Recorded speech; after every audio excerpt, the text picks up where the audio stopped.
Hey everybody, and welcome to Bits of Board, where we're talking board games, miniatures, cards, and dice. My name's Michael, and yes, I couldn't stay away. Today, we continue our journey through Sword and Sorcery's Ancient Chronicles campaign. This is quest number 3, Blood and Sand, and how could you stay away with a name like that? You ready? Let's go be gladiators. As they regain consciousness, the heroes find themselves in a wooden-walled room sealed by heavy iron gates. Rusty weapons and battered armor line the walls, framing frescoes depicting gladiatorial games. In front of the iron gates, a ruined statue of the three gods lies defaced and broken, a warning perhaps to leave all hope behind, including divine intervention. The room seems to have no other way out. Therefore, beyond looking at the strange coins now hanging from their necks and examining the items scattered around the room, the heroes can only wait for the metal gate to open and face their destiny, whatever it may be. So here we are, and our heroes have awoken from falling unconscious in the caves. It looks like we are pretty trapped here for the time being. There is a door slightly to the north that is magically sealed. We are unable to escape. So, as the introduction says, let's get exploring. We'll begin by activating Artemis, and spending her movement activation, we will move across to waypoint 1. Scattered between the table and the floor is a plethora of objects, mostly weapons and similar trappings. They are battered and old, yet still serviceable, and probably left here more for the crowd to enjoy than with any care for the gladiators' survival. So, with this being the first time we are reading this story event, we get to make a small pile of items.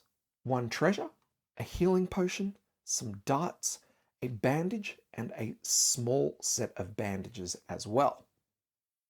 We draw our treasure, and in this case, we are going to find the open sesame key, which is a very nice little treasure, allowing us to open chests and locked doors using free actions instead of actions. And once per quest, we may ignore a trap card drawn. Very, very useful indeed. I'll tell you what though, because while we're here, we're allowed to take up to 2 items from the stack. I think Artemis is going to take that open sesame key and snake a set of small bandages as well. She is, after all, one of our squishier companions. All done there, we'll continue our move, and we're going to take Artemis off to the gate in hopes that it will be quick to open. Next up, we will activate Thorgrim, and because he is the only one of our characters that has 2 activations at base level here, we are going to move up and spend an action to search what's amongst these crates. We roll, and we do snag ourselves some treasure. We draw it from the deck, and we find ourselves a bag, +1 to our character's storage space.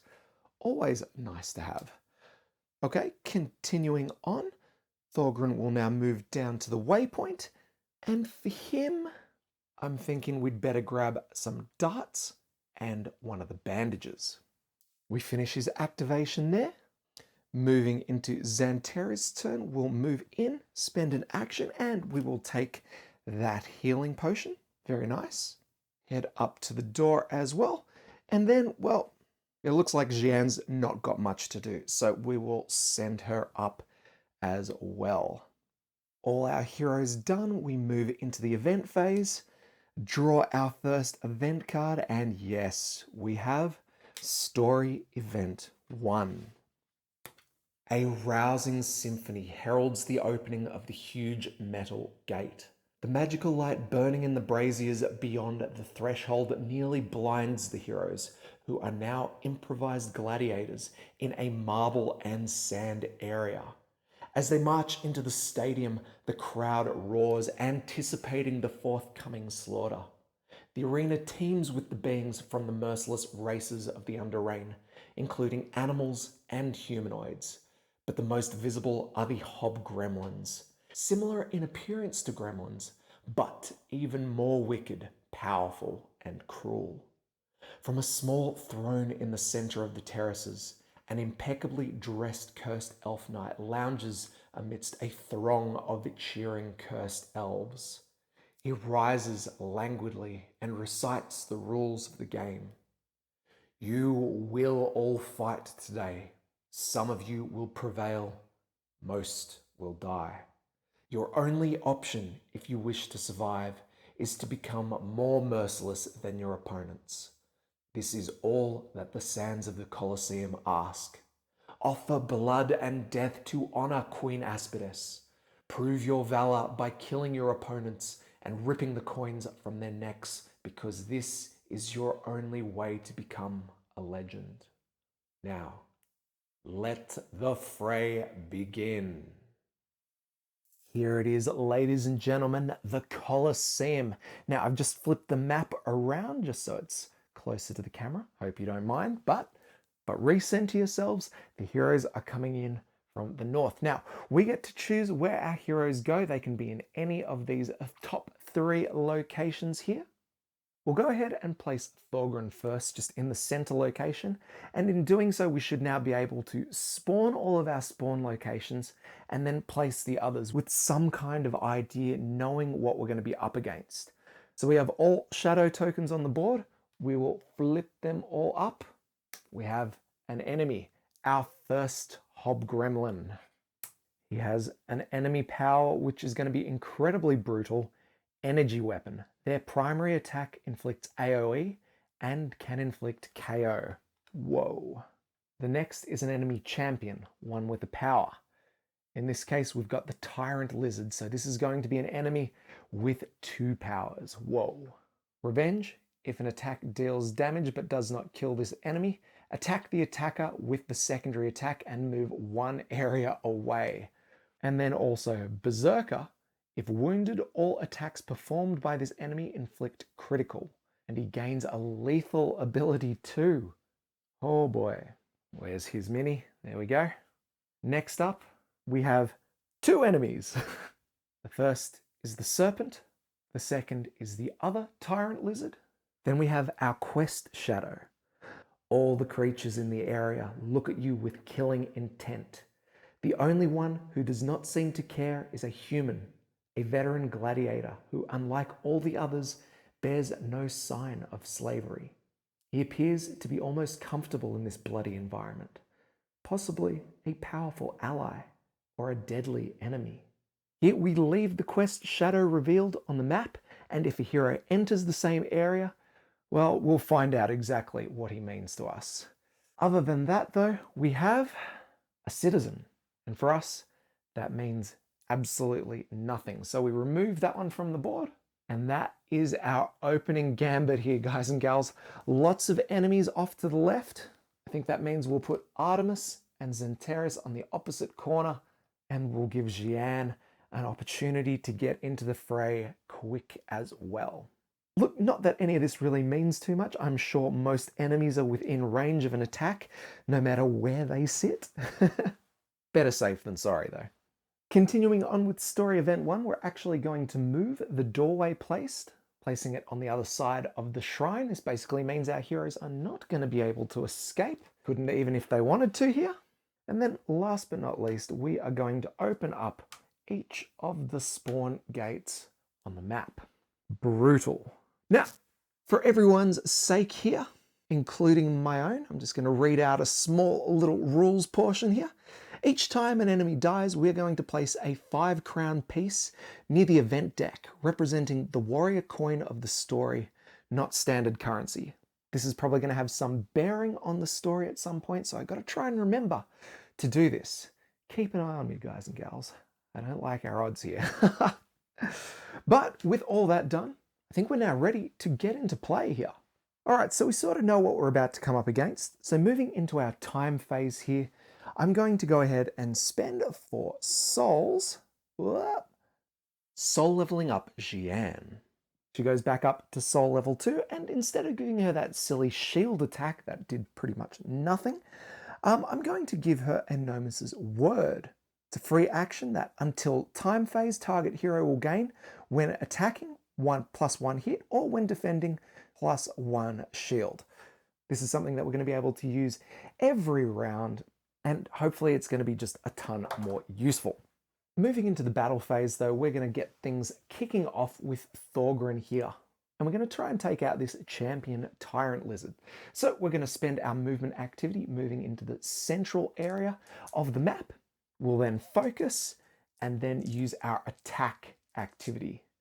4 dice, we smash it out. 1, 2, 3 hits. 4 for the focus, 1 for the range, and -1 armor with that lightning down there.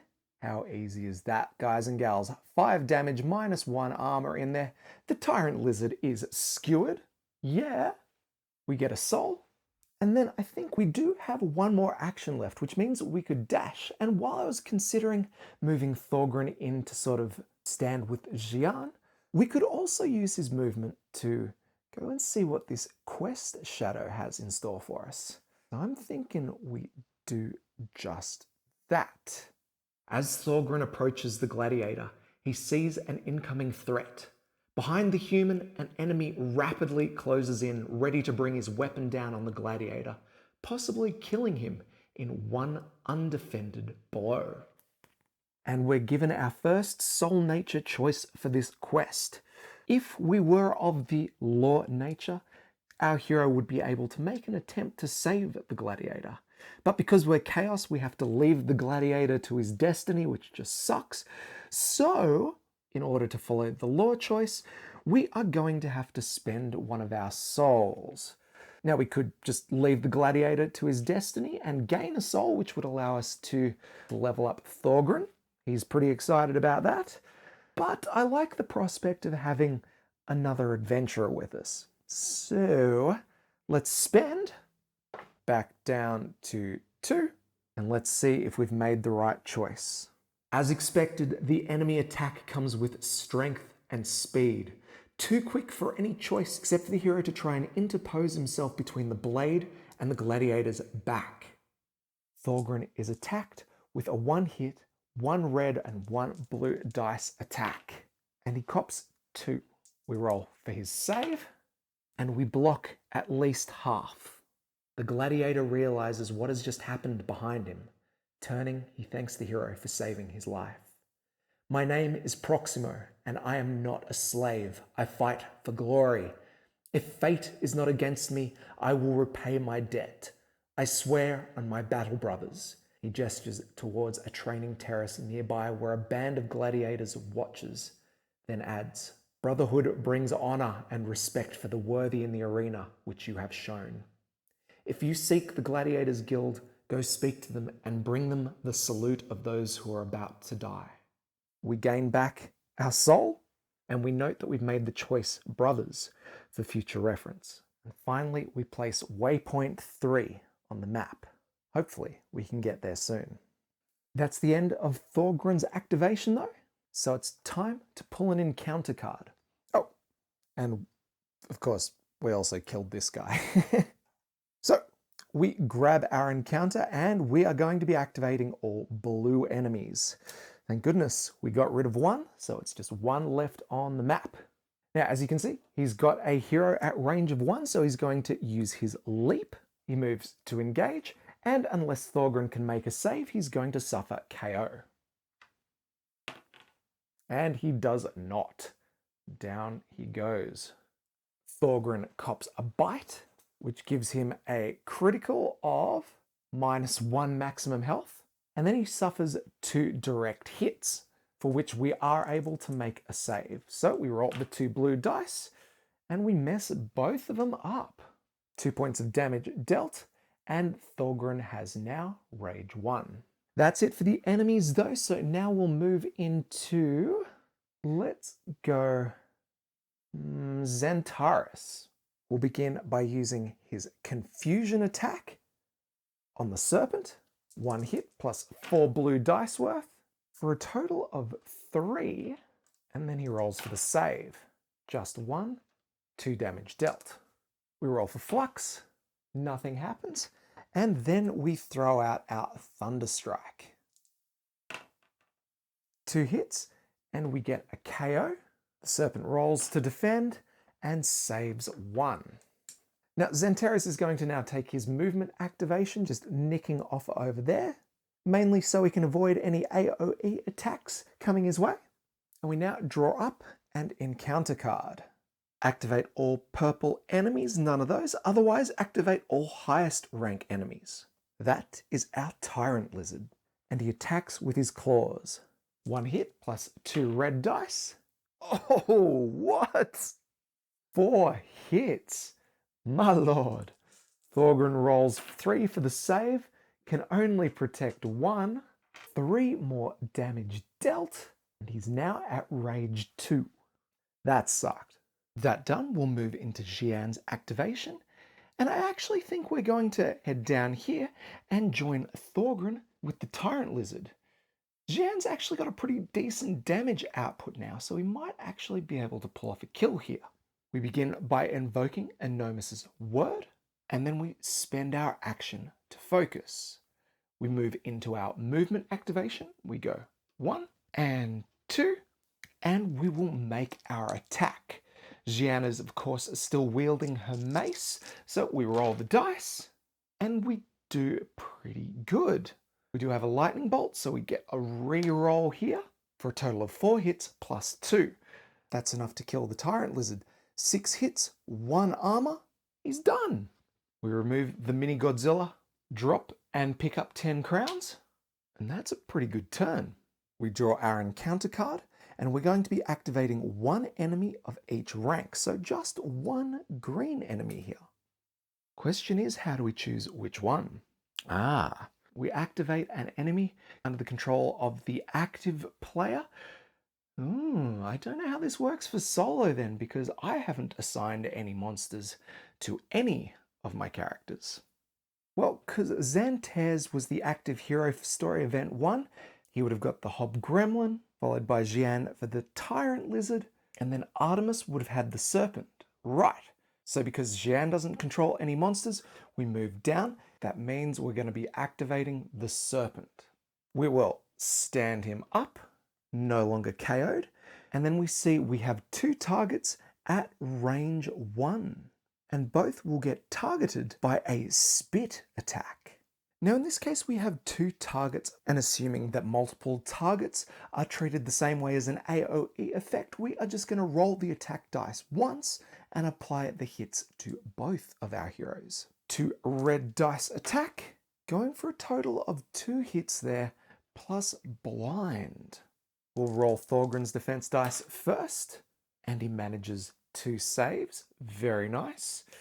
And then we'll do the same for Xian, except she's got 1 armor, so only needs to roll 1 die.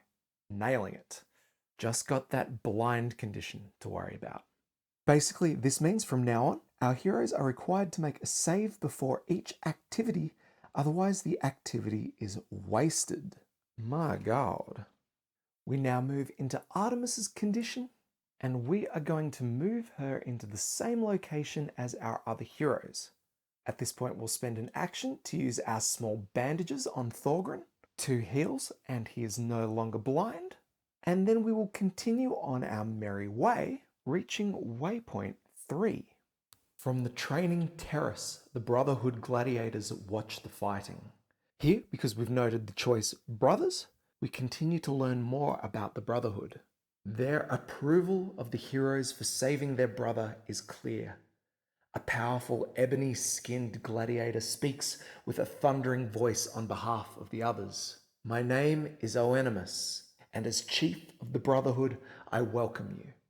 From now to the end of the games, Proximo will fight by your side, and should you be so brave as to survive, our blades will be at your service.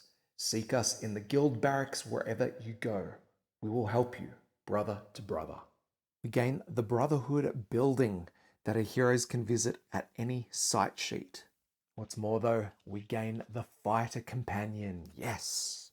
A fighter mercenary works in a similar way to our summoned companion for Artemis, except activating this companion doesn't actually require any actions. We are, however, limited to using it once per round, so not so bad.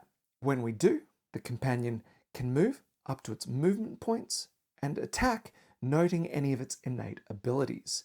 Now, right now, Artemis is soul rank 2, so our fighter has 3 hit points, and we'll be rolling 1 blue dice for the attack, with 1 guaranteed hit and the possibility for a slow. Pretty keen to see how this plays out, and you know what? We might just throw him straight into the thick of things. First, though, we will spend our attack activity to summon Dharma, but then we will go ahead and activate our mercenary. 3 movements, we will head in to take on the serpent, and we will attack. We get a hit, but we don't get the slow that I was going for there. 2 hits, the serpent makes its save, and defends against only 1. Not bad, fighter man, not bad. That's it for Artemis's activation though, so we're going to draw our next encounter. Activate all fighter enemies. Oh no. The serpent attacks the fighter with its bite and will then move 1 space away. Let's see how the attack goes. 1 hit, 4 blue dice. Ooh, for a total of 4. Ooh, and lethal 3, guys and gals. Just like that, our fighter is killed and we've lost him. Oops. That is now it for everyone. So we move into the event phase, discard the top card of the event deck, and we're into a new time phase. We refresh our hero powers, and then we move into Thorgrim's activation. We'll begin by spending a dash action to stand up, and we'll then use the Aneris Shard to heal up 1 point of damage. We'll then move 1 space towards the serpent, focus, and make our attack. 3 hits on the dice, plus 1 for focus and 1 for range. We've got a total of 5. We use our lightning bolts to give the serpent bleed, and then we're going to do some rolling for defense. Now the serpent's only got 2 blue dice, so we roll and it prevents 1 damage, meaning 4 go through. And this could not have been more perfect. The serpent has 1 life left, and that bleed is going to take care of it in just a sec. Oh, wait, you know what? Rage 2. 1 extra hit. The serpent is defeated this turn. He drops 10 crowns, which we'll pick up, and grants 1 soul. We're now finally able to level up Thorgrim again. What a turn. All right, we move into the enemy activation.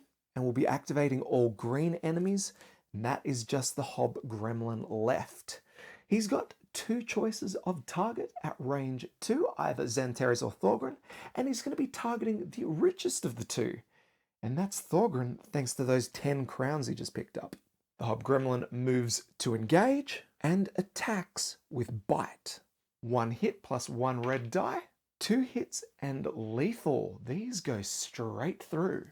Enemy turn done, we move to our next hero, and I'm thinking we'll go Artemis, but I just need to make sure that she is in line of sight. Oh, it doesn't look like she is, unfortunately. We have some sort of pillar here getting in the way. Let's actually activate Dharma and go in for the attack. Why not? Artemis spends her combat activity, and Dharma moves in for the attack. 2 red, 1 blue die, and because we're now dominating, plus 1 hit. So we roll. Far out, that's it's a good roll. 6 damage total, reduced by 1 for the armor and another 1 for the Hobgremlin's piercing resistance. 4 damage, still pretty good. That done, Artemis is going to make her move into a search token, and we are going to spend our action to hopefully not roll a trap. We roll a red die, and it's a trap. Each hero within 1 area suffers KO, and unless save, suffers critical. Brutal. We roll for Artemis first, who just needs a hit. Oof. KO. And critical. Stunned. Ouch. Jian's next, and she needs a star. No good, same deal. Here, instead of placing the stun in addition to the blind, we simply increase the level of the condition, meaning here, Jian will be unable to spend any actions next activation. Brutal. We do come to the end of Artemis's activation though. Oh, and we discard her stun, but she is still knocked down. We draw our next encounter and no enemies activate. We shuffle up and we're into Xanterra's turn, and he can just about finish things here with the Hobgremlin. We spend our action to focus and attack with the Wand of Darts. 3 hits in total, and we get our lethal. Guys, the Hobgremlin only had 2 hit points left. He is out of there. He drops a treasure and grants 1 more soul. Xanterras will finish off by moving to the center of the arena, basking in his glory. No enemies, so no encounter. We move to Xian's turn. Ooh, who is not actually going to stand up, but we do get to discard her stun. Her turn over, we move to the event phase, draw the next event card, and it is now night time. The flickering flames in the arena dance even more brightly, augmented by the magical arts of the sorcerers. Fire and blood rouse the crowd even more as the roaring and screaming rise in intensity to become a thunder in the black night of the Underrain. Here we would activate the most wounded enemy, in this case, nobody. And because there's so few, we're going to go ahead and spawn 2 new enemies. That means we get the next Hobgoblin. He's going to be coming in from the south, and we bring back the Tyrant Lizard.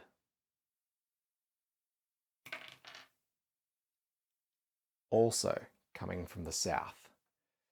And this one's a fighter. Both of his attacks inflict +1 blue die, and his gremlin symbols inflict 1 additional hit. Crazy. There we have it, guys and gals, part 1 of Blood and Sand done and dusted, and I feel like we're kind of in it for the long haul with this quest, but I am having an absolute blast killing stuff, because if there is one reason to become a hero, it's to become the #1 gladiator in all of the Underrealm, or the whatever we call it down here. Absolutely loving this quest so far. Part 2 is well on the way, so expect to see that one very soon, but other than that, I think I'd better get back into it. So if you've enjoyed the video, make sure you like, comment, and subscribe, especially if you want to see how this quest pans out. But besides that, we are about done. So as always, my name's Michael. This is Bits Aboard. We'll catch you next time.